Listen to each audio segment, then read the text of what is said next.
the defense of the American combat base at Khe Sanh was given the code name Operation Scotland. Khe Sanh was one of the most remote outposts in Vietnam, but by January 1968, even the American president, Lyndon Johnson, had taken a personal interest. With the Marines facing a full-scale siege by the North Vietnamese army, the question was being asked, should the base be held or should it be quietly abandoned?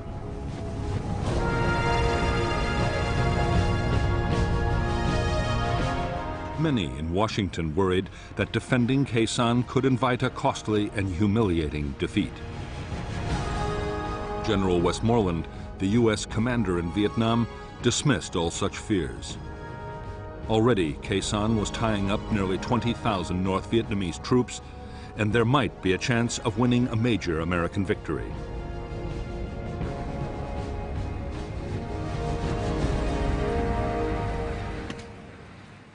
General Rath von Tompkins, the new commander of the 3rd Marine Division, was also convinced that the base could and should be held.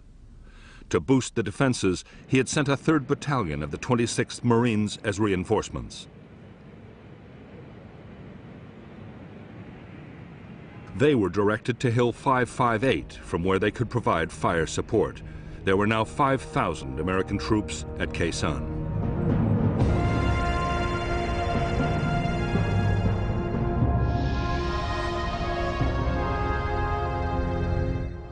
The combat base at Khe Sanh was built around a 3,900-foot airstrip. Beside the strip was the Marine Air Traffic Control Unit. Nearby was the 26th Marine Command Post and the Fire Support Coordination Center.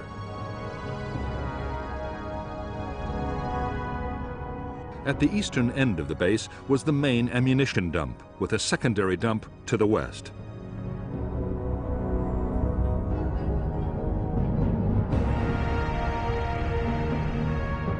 The base perimeter was manned by the 1st Battalion and a company of the 3rd.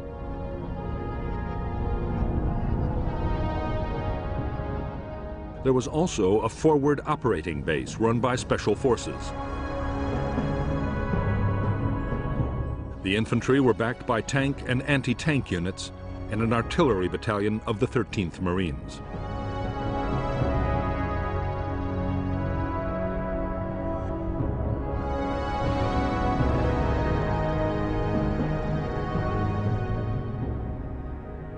Outside the Khe Sanh base, the Marines held Hill 881 South, Hill 861, and a radio relay station on Hill 950. The whole 2nd Battalion occupied Hill 558 to block the Rao Quan River Valley. Beyond 881 South, the North Vietnamese 325C Division had secretly fortified a chain of hills. On January 20th, 1968, the Americans thwarted an attempt to take 881 South, and just after midnight the next day, 861 was partially overrun, but the attackers were also driven off. At 5:30 a.m., Khe Sanh base itself was hammered by a massive North Vietnamese artillery bombardment.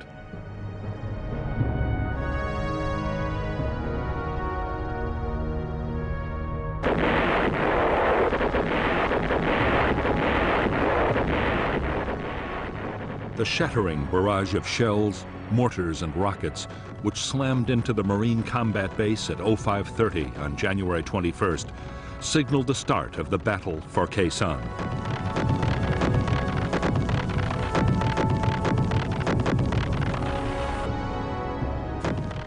The North Vietnamese gunners had targeted their bombardment with unerring accuracy. As Marines had dived for cover, one of the first rounds had scored a direct hit on the main ammunition store.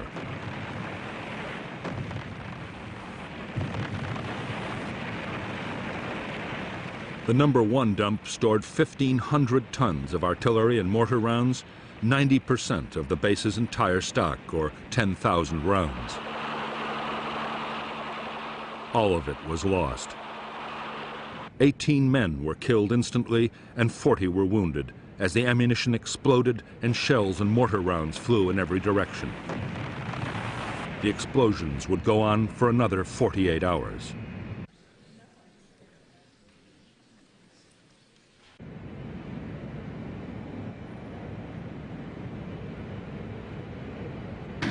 Even at the height of the chaos, the Marines were still able to fire their mortars and guns against the enemy batteries.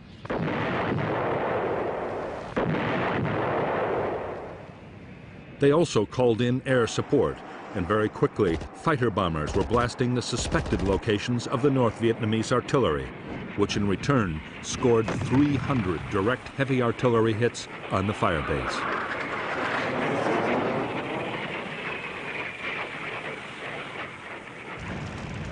As the bombardment of the base reached a crescendo, the 26th Marines commander, Colonel David Lowndes, expected a massive North Vietnamese ground attack at any moment. But the attack didn't come. The North Vietnamese infantry had a different objective. The target was Khe Sanh village, 3 miles from the Marine combat base.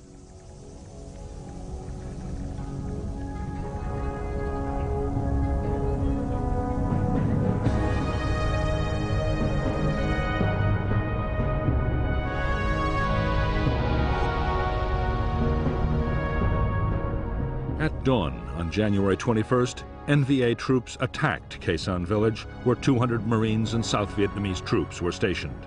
The North Vietnamese attackers were a 400-man battalion of the 66th Regiment. The battalion attacked twice, but in the face of powerful American artillery and airstrikes, failed to take the village.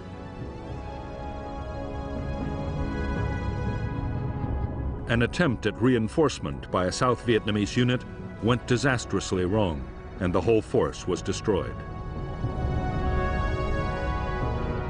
Later in the day, the village was evacuated and abandoned to the NVA.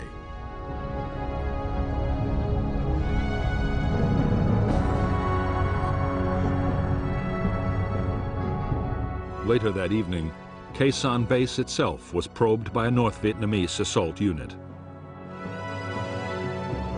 L Company of the 3rd Battalion drove off the attack. The following day, the base's western flank was reinforced by the newly arrived 1st Battalion of the 9th Marines, deployed at a quarry a mile from the perimeter. A platoon was detached from the battalion to occupy the nearby Hill 64.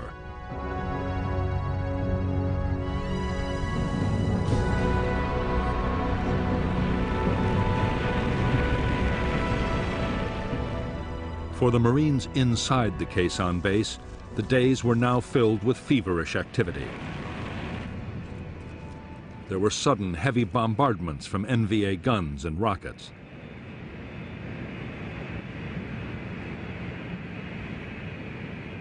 The massive damage done by the first barrage still had to be repaired. The biggest worry was ammunition. The first aircraft to land all carried shells. More than 130 tons were delivered in just 2 days.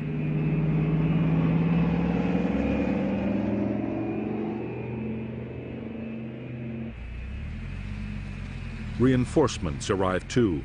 The Marines were joined by 300 South Vietnamese Army Rangers, and Colonel Lowndes now had more than 6,000 men inside the compound and in 7 defended positions on the surrounding hills.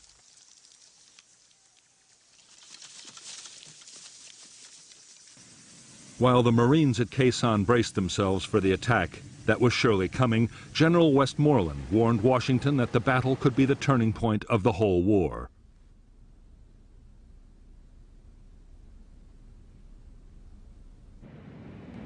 In the United States, President Johnson was getting more and more worried about what might happen. The last thing he wanted was an American version of Dien Bien Phu, but he was determined to support his commander. Westmoreland would be allowed to fight the battle he wanted. There would be no U.S. withdrawal from Khe Sanh, despite the fact that the NVA were still raining between 150 and 300 shells a day on Khe Sanh.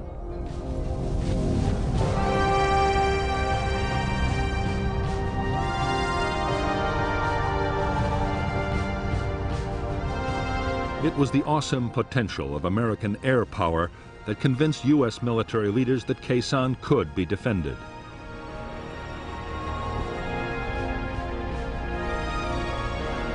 Before the battle had started, on 5th January, Westmoreland and U.S. tacticians devised a plan for defending Khe Sanh by bombing. It was already being unleashed on the North Vietnamese divisions with devastating effect.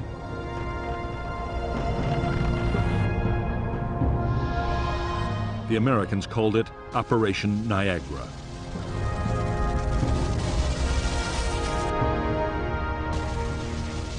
The first part of Niagara was to pinpoint North Vietnamese troop concentrations. Information from air reconnaissance, special forces teams, radio interception, and every other possible source was fed into the intelligence system.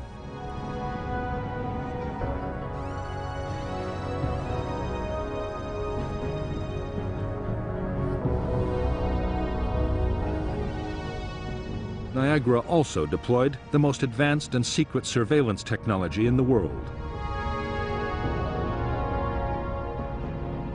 Aircraft and helicopters scattered hundreds of electronic sensors across the enemy's main lines of approach. They could detect the movement of troops and send signals to alert the Americans. As the intelligence picture built up, Operation Niagara quickly gathered momentum. In spite of rivalry between the Air Force and the Marines over who should control operations, every available warplane in the area was standing by. At the peak of the siege, American planes dropped triple the tonnage of bombs delivered on a peak day during World War II.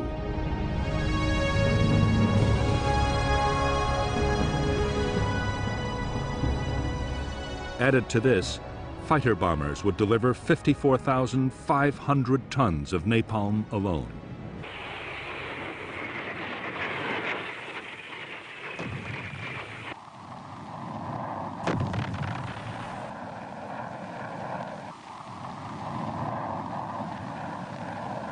Although fighter bombers were flying the vast majority of Niagara missions, most of the sheer weight of bombs was being delivered by B-52s, as part of an ongoing operation codenamed Arclight.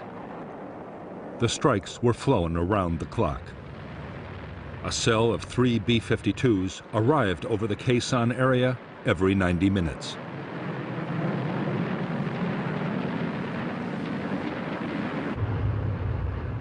The giant heavy bomber was able to carry a massive 27 tons of bombs. The aircraft dropped their loads from 30,000 feet, high enough so that the planes couldn't be seen or heard from the ground. The only warning most North Vietnamese troops got of a raid was the shattering detonation of the first bombs. Over the 77 days of the siege, B-52s flew over 2,500 sorties, dropping more than 53,000 tons of bombs. The biggest Arclight raid of the Vietnam War so far was launched as part of Operation Niagara on January 30th. American radio direction finding seemed to have discovered North Vietnamese Army headquarters for the Khe Sanh offensive. Whether it was or not, no one is sure, but the site was annihilated by 2 B-52 raids in a single day.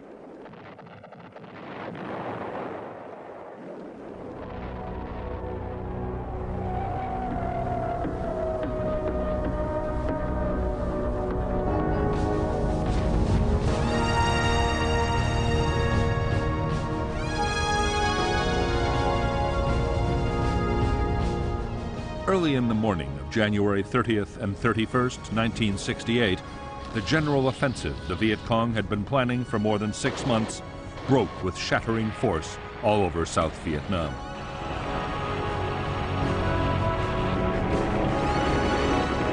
As tens of thousands of Viet Cong attacked towns, cities, and military installations, American commanders were stunned by the sheer scale of the assault.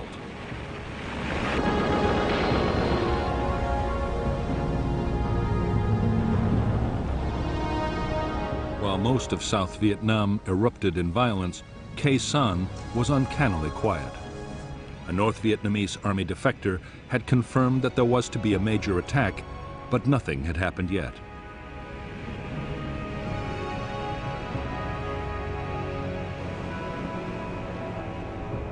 Some U.S. commanders believed that the arc light raids had shattered the North Vietnamese command system.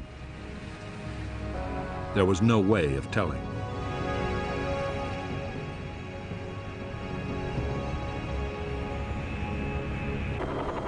As the tide of the Viet Cong's Tet Offensive swept over South Vietnam, most of the advance was being countered by the South Vietnamese army.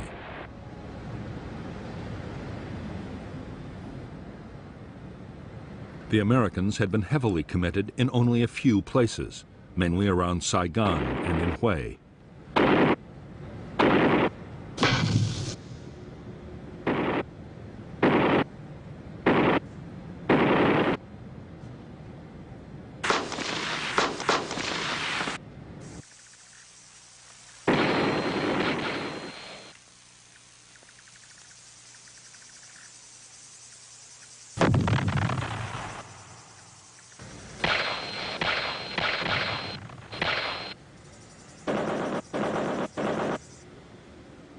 General Westmoreland was holding back his forces, still convinced that the main attack would come at Khe Sanh.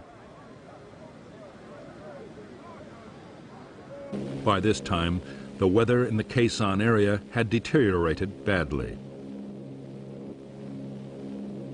Heavy cloud cover had limited American airstrikes. The battle for the combat base had settled into a straight fight between American and North Vietnamese gunners.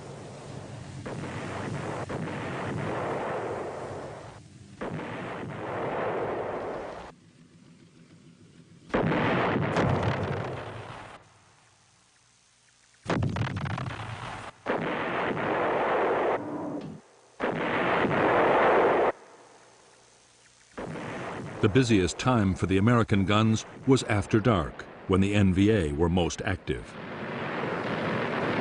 Every night, the Marines laid down concentrated patterns of fire on likely areas.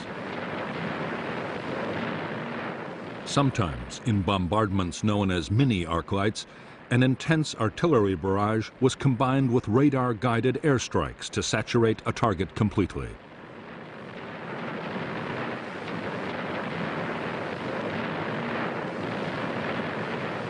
As for the North Vietnamese artillery, most of the guns, rockets, and mortars were by now in place. Getting them into position had been a massive job.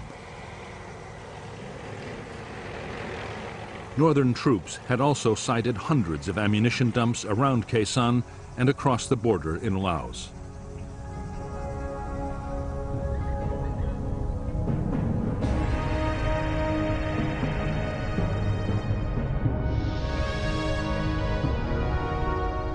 The North Vietnamese had placed large numbers of their shorter-range guns and mortars within 2 miles of the Khe Sanh base.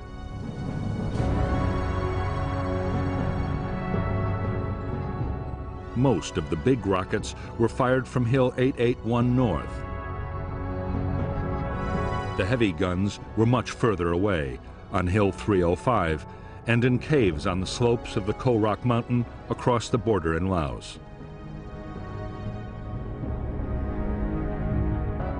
While they could hit the Americans, the Marine guns didn't have the range to hit back. Even the Army's big guns on the Rock Pile and Camp Carroll couldn't reach the NVA's heavy batteries.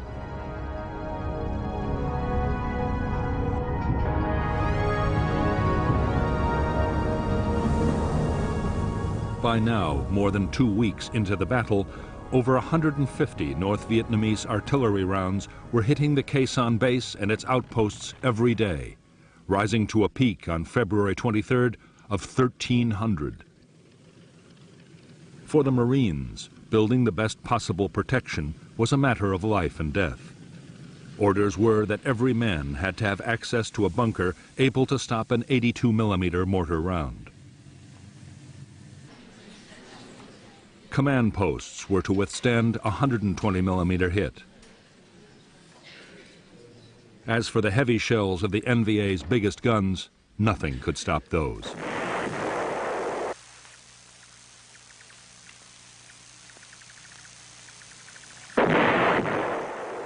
The North Vietnamese artillery hitting Khe Sanh and the Marine outposts was all indirect fire.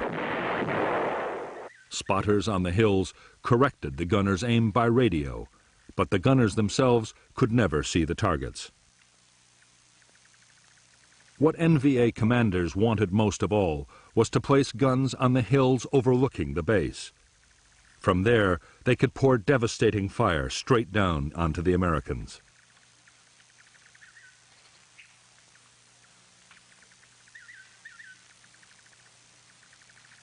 On February 5th, 1968, the American chain of electronic sensors detected a large-scale NVA movement.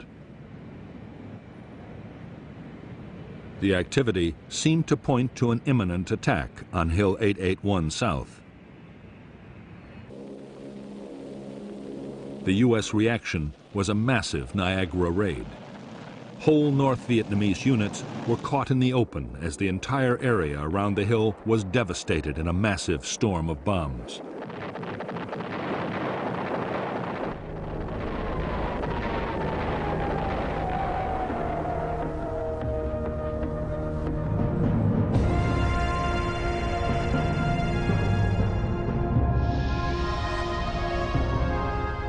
Although a North Vietnamese attack on Hill 881 South had been blocked, the Americans had failed to detect a battalion closing on an outpost called 861A.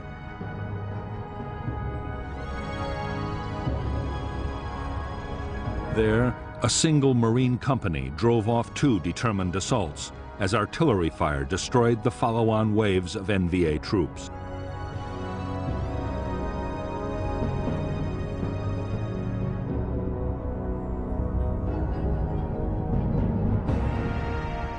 On the night of February 6th, the North Vietnamese 304th Division began to clear ground approaches to Khe Sanh from the west.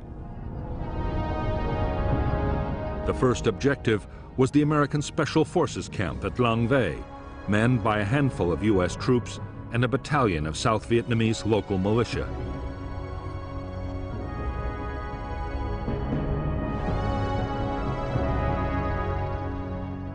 The attack was launched by the 66th Regiment, 1,500 men backed for the first time by tanks.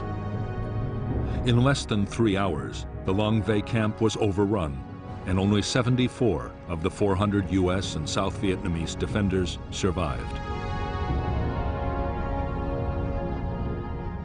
The next target for the NVA was Hill 64, occupied by a single American platoon. A two-pronged infantry attack was launched against the hill, but a relief platoon, supported by fierce air and artillery fire, drove the North Vietnamese to the west. There, they were again hammered by a massive American bombardment.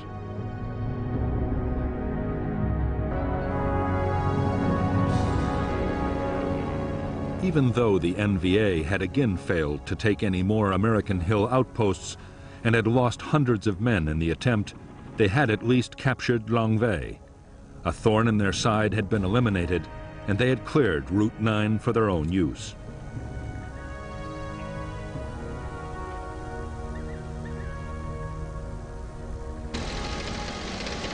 Artillery reinforcements, including 130mm guns, could now be brought much closer to the Khe Sanh base.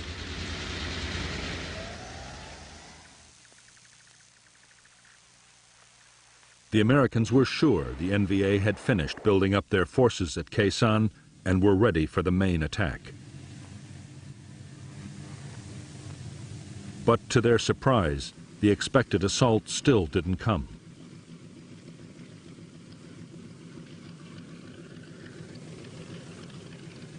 Instead, the siege settled down to a deadly daily duel fought by artillery and aircraft. At the same time, the North Vietnamese began to launch frequent small-scale probes against the base perimeter.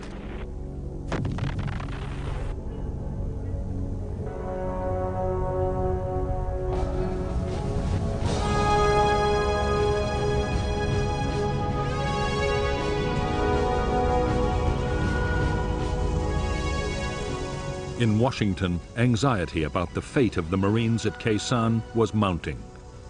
A relief operation was being planned, but it would demand powerful forces and couldn't be mounted for weeks.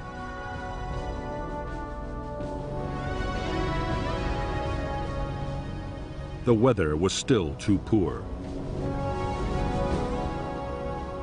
Meantime, if the base's air bridge was cut, it would be all over for Khe Sanh. The troops manning the base needed ammunition, food, and medicines.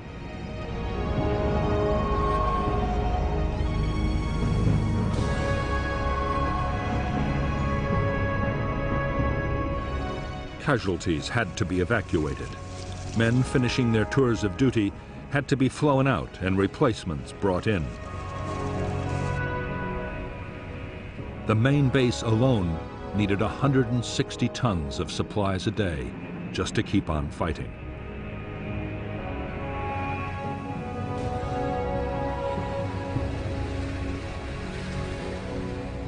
The supply effort depended above all on the huge load-carrying ability of the C-130 Hercules transport.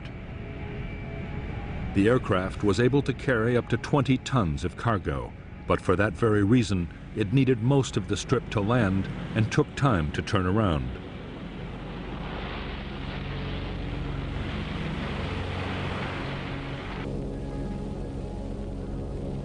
Every plane met a storm of anti-aircraft fire, mortars, and artillery.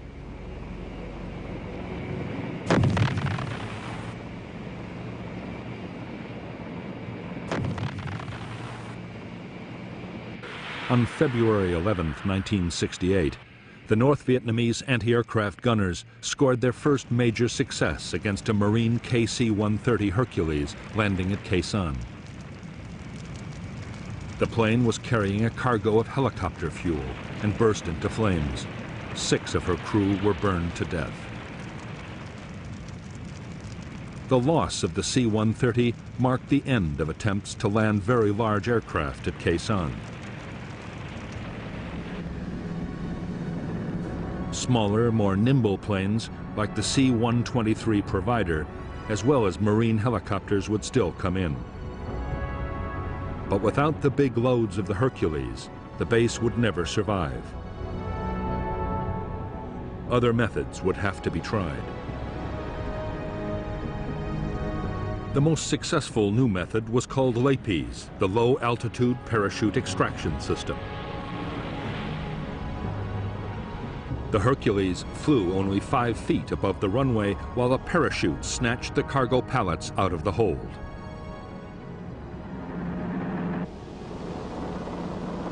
Another technique used a hook and arrestor cable to drag the load from the aircraft.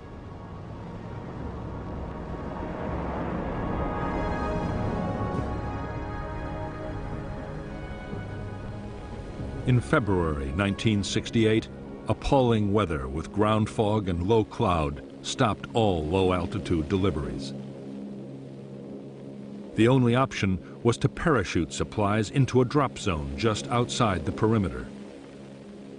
Several thousand tons would arrive this way, but still for the Marines, bad weather invariably meant tight rations.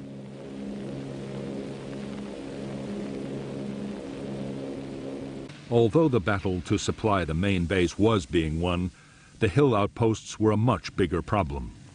A fifth of Khe Sanh's manpower was stationed on the hills. The men were suffering almost 50% casualties, and the posts depended completely on helicopters for supply.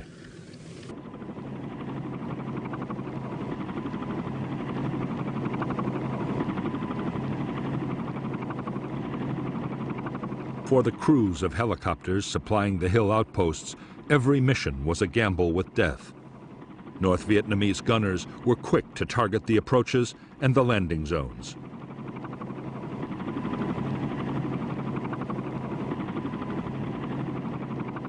Anti-aircraft fire followed the helicopters in, and as soon as they landed, mortar crews and machine gunners opened up.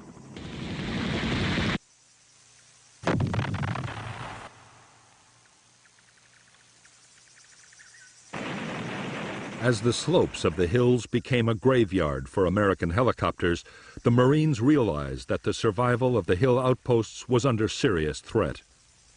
And if they fell, the main base couldn't last for long.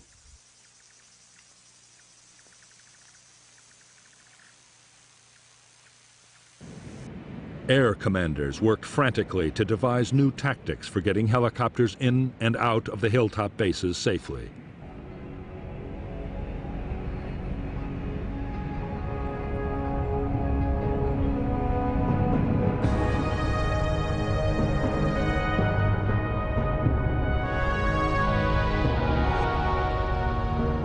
The tactics the Americans devised depended on swamping the enemy anti-aircraft guns and mortars around a landing zone with a high-speed assault.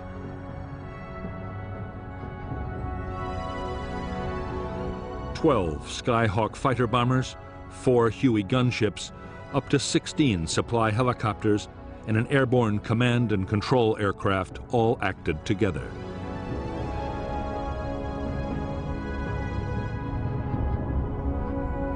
The first stage was for 4 Skyhawks to hit North Vietnamese positions with bombs and napalm. 2 more laid tear gas. Next, 2 Skyhawks dropped smoke bombs to create a corridor, and 30 seconds later, the transport helicopters swooped in, covered by the Huey gunships. Meanwhile, 4 more Skyhawks with rockets, bombs, and guns made close-in attacks. The whole operation was over in less than 5 minutes.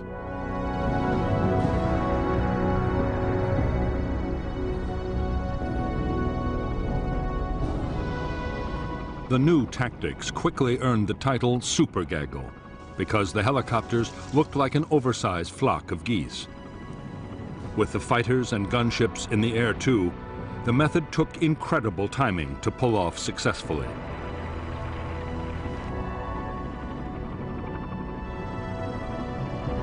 But it worked.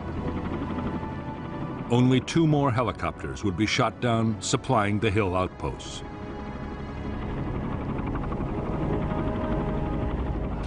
By now, the strain of the long siege was beginning to tell on the troops at Khe Sanh. Being under shell fire every day meant a steady drain of casualties and constant tension. Food was often down to 2 C-ration meals daily. Conditions were appalling. The bunkers were knee-deep in filth and mud and overrun by rats. In addition, it was impossible to forget that up to 20,000 enemy soldiers were waiting for the signal to storm the base.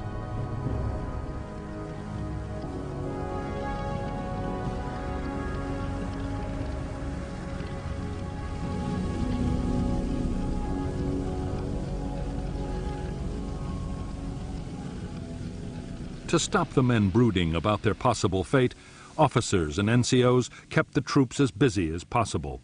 Digging trenches, filling sandbags, and improving bunkers was a big part of every day.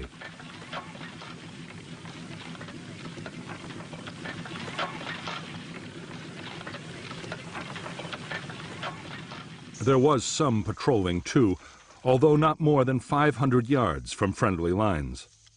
Colonel Lowndes had no intention of sending his men into certain ambushes, and in any case, they had to be kept clear of the Niagara bombing raids.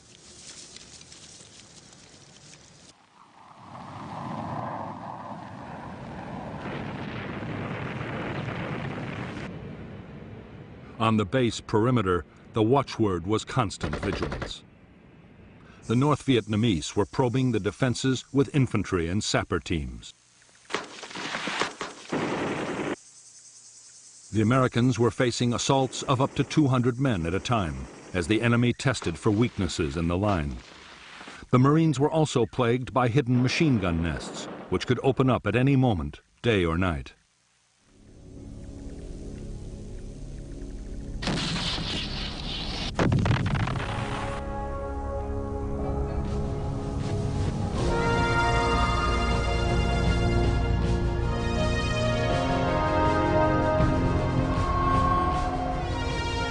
By now, the attention of the American public was riveted by the Battle of Khe Sanh.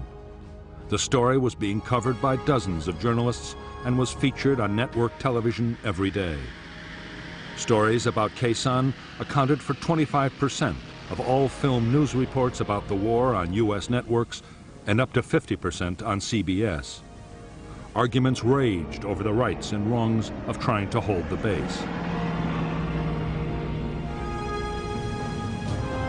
In Washington, President Johnson was deeply worried about the fate of the Marines at Khe Sanh. He was constantly demanding the latest information on the battle.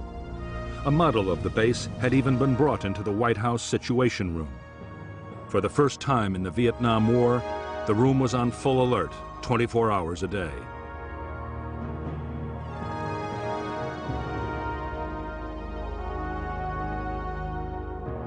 A multitude of doubts and fears haunted the president and his advisors. Should nuclear weapons be used to save the base, as some had suggested? What if the enemy diverted or poisoned the base's water supply? Most worrying of all, what if enemy jets mounted a sudden bombing attack on Khe Sanh? It would be a massive propaganda victory for the North.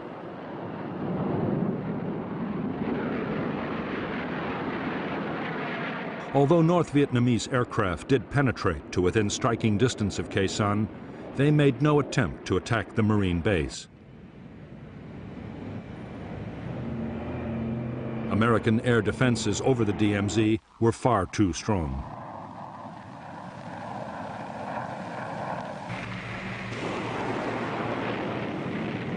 The biggest threat to the Marines at Khe Sanh did not come from modern fighter aircraft. It came from one of the most primitive weapons in warfare. The North Vietnamese besieging Khe Sanh were digging mile upon mile of trenches and bunkers, just as they had at Dien Bien Phu. They were fast approaching the perimeter of the combat base itself.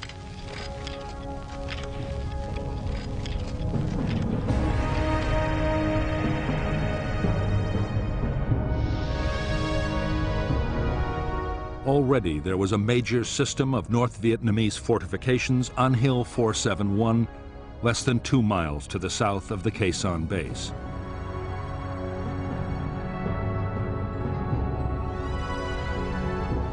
Now, at incredible speed, the trench lines were being extended northwards until they reached to within 25 yards of the American perimeter.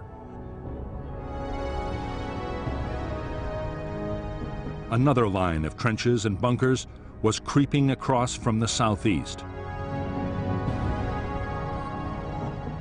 The NVA plan was for the infantry to mass under cover of the trenches before launching their final assault.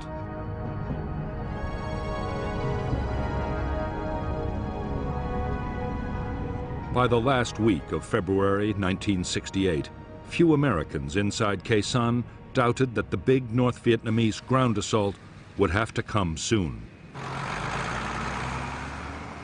The moon was in its darkest phase, and a night infantry attack would have a good chance of overwhelming the perimeter defenses. Smashing the enemy trench lines was an absolute priority.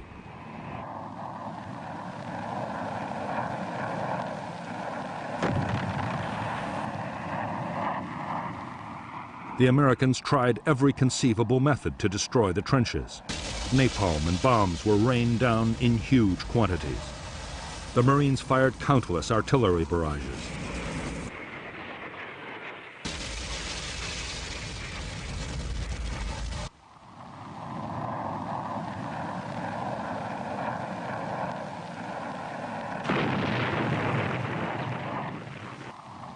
But the Americans had little success.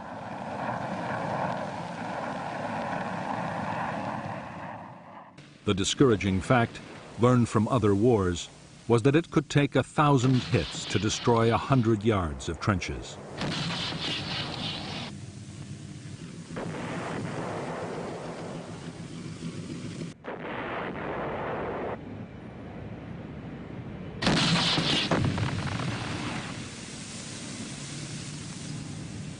In the end, the answer lay with the B-52s. Up to now, arc-light raids had been kept more than 2 miles away from the base perimeter. On February 27, 1968, the restriction was lifted.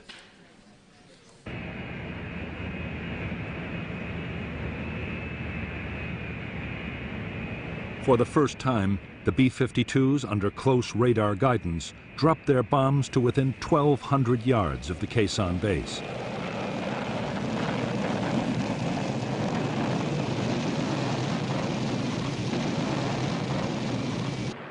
The effect was shattering. There was massive damage to the North Vietnamese trenches and bunkers.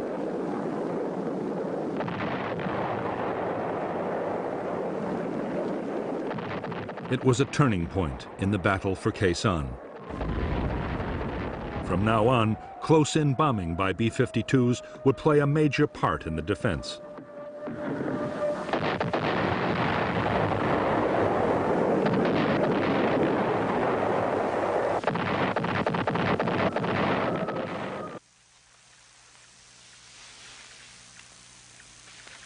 The sudden increase in North Vietnamese activity around Khe Sanh had left no one in any doubt that the climax of the battle was near. A few days before, a Marine patrol trying to get information had been almost wiped out. North Vietnamese traffic along Route 9 from Laos had also risen to a new peak. Enormous quantities of supplies were being rushed to the Khe Sanh divisions for the final assault.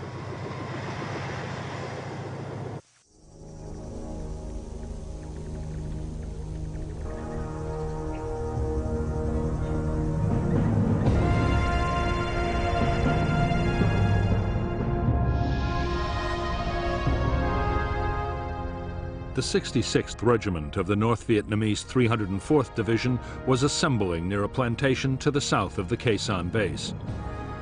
Units were also massing near an old French fort. On the night of February 29th, a battalion of the 304th NVA Division assaulted the 37th ARVN Rangers at the eastern edge of the camp, a diversion to cover the unexpected and imminent withdrawal of all NLF troops from Khe Sanh. The American defense was to coordinate strikes by artillery, fighter bombers, and B-52s on 3 main areas through which the attacking NVA had to pass. Then, as the final assault waves approached the base, Khe Sanh's own defensive fire plan was unleashed.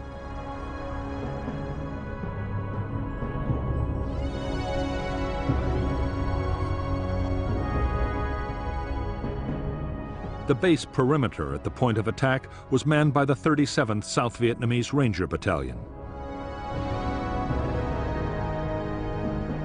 As the lead NVA units advanced, the base fired an artillery pattern forming the sides of an open box.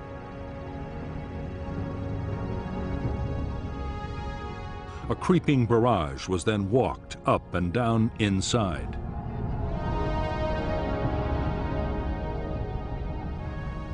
At the same time, 2 NVA battalions, cut off behind the box, were hit by fighter bomber strikes. While long-range artillery from the Rockpile and Camp Carroll created a moving outer cordon.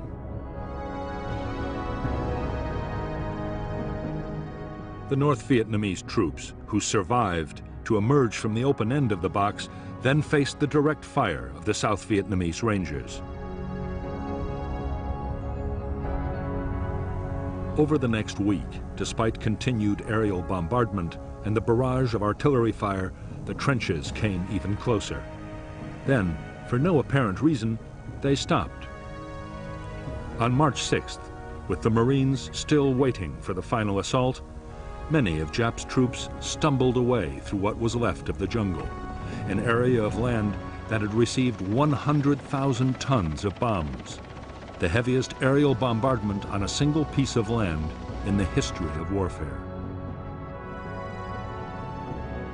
The next 3 weeks were relatively quiet around Khe Sanh.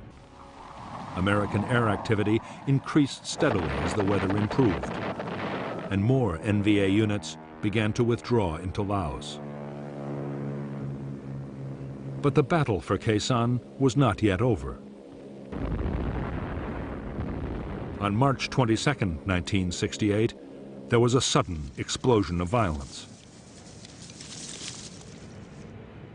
Without warning, a massive North Vietnamese bombardment, including huge numbers of heavy shells from the Ko Rock Mountain, slammed into Khe Sanh. More than 1,000 rounds hit the base at the rate of 100 every hour. At the same time, the electronic sensors around Khe Sanh again indicated NVA movements, and the Americans replied with heavy bombing.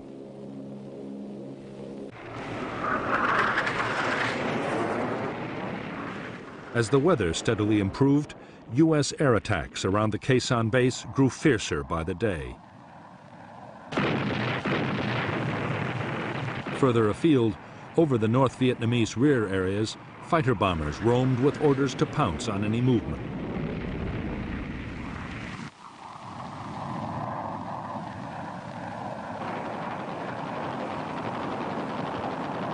For the North Vietnamese, the situation could only get worse. General Giap was forced to concede that Khe Sanh could not now be taken. By this time, the Marines were mounting small but aggressive attacks out of the base.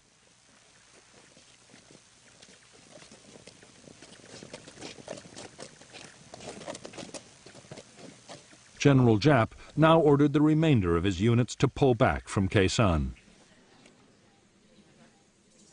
One by one, the NVA regiments around the base melted away. Only 6,000 troops were left behind to continue the siege of the Marine combat base.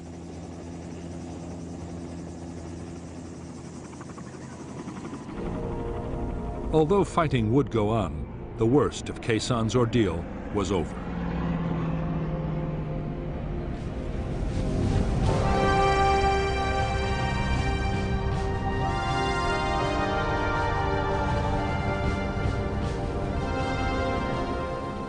On April 1st, 1968, the Americans formally ended Operation Scotland, the defense of Khe Sanh, and 7 days later began Operation Pegasus. April 9th was the first time in 45 days that no shells fell on Khe Sanh.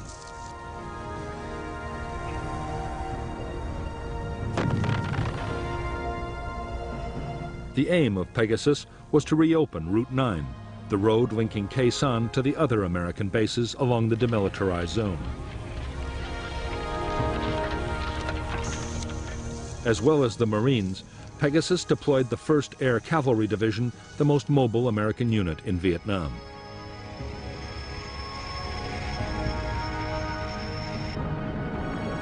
The Air Cavalry had more helicopters and airborne firepower than any other U.S. unit. It was perfectly suited to the rugged and demanding terrain near Khe Sanh.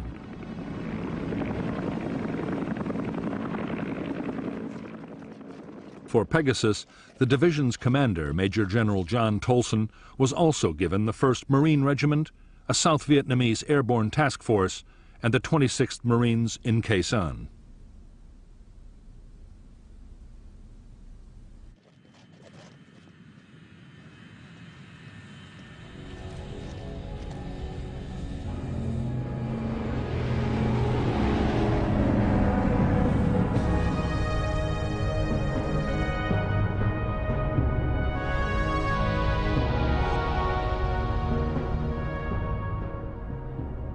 The entire length of Route 9 was still dominated by North Vietnamese Army units, especially elements of the 66th and 29th Regiments.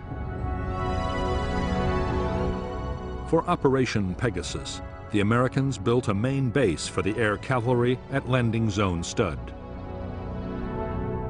The Marines would operate out of Kha Lu. The plan was for air assaults to seize landing zones and fire bases north and south of Route 9, while other forces pushed down the road.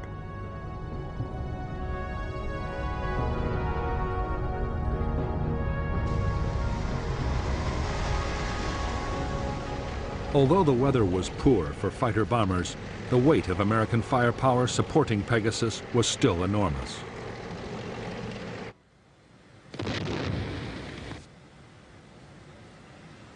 In a single day, the Americans fired more than 10,000 artillery rounds.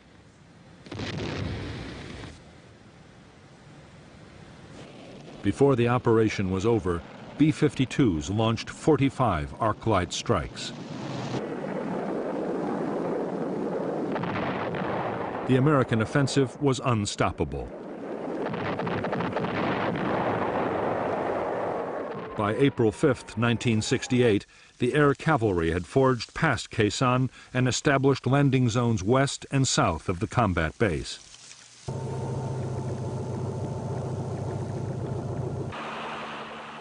While the cavalry consolidated their new positions, the Marines in Khe Sanh mounted their own breakout assaults.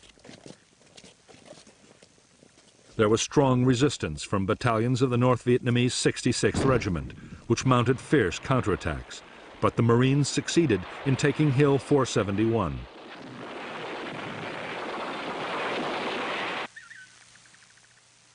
It was the first of a string of NVA hills recaptured over the next few days.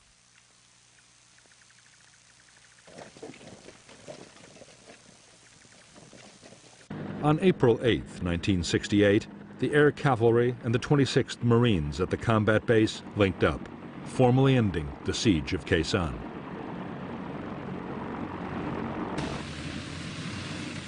In fact, the Marines were less than pleased to be seen as being rescued by the Army. In their view, they had long since guaranteed their own survival.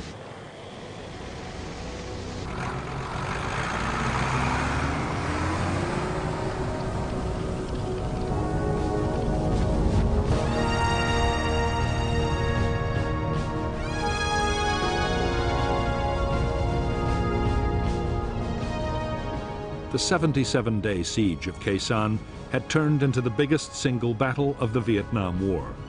The official assessment of the North Vietnamese Army dead was just over 1,600, with 2 divisions all but shattered.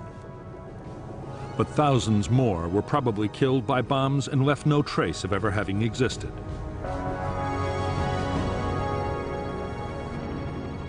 By the end of Operation Pegasus, American and South Vietnamese units had suffered 1,000 dead and 4,500 wounded.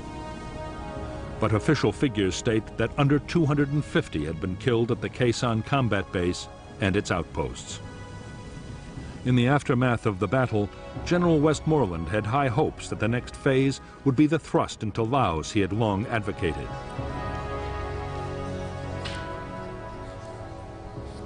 He now had the forces he needed.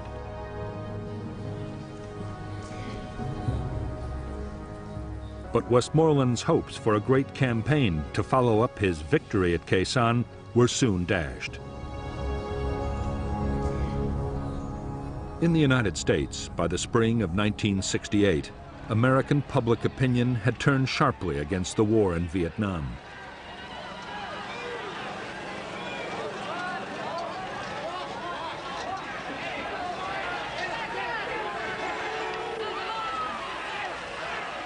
The shock of the Tet Offensive had led many to believe that the U.S. would have to withdraw sooner or later.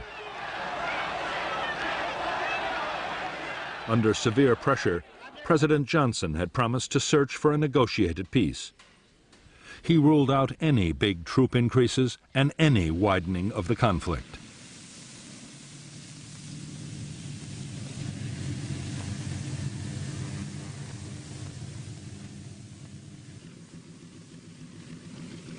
In June 1968, General Westmoreland approved the destruction of the Khe Sanh combat base. The president's decision not to widen the war had meant there could be no offensive into Laos.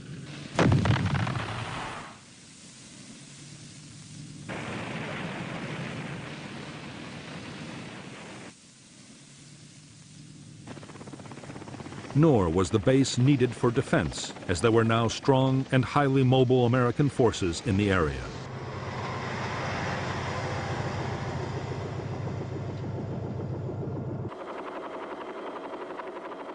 In any case, as both sides were slowly beginning to realize, even as the battle had raged at Khe Sanh, the war had changed out of all recognition.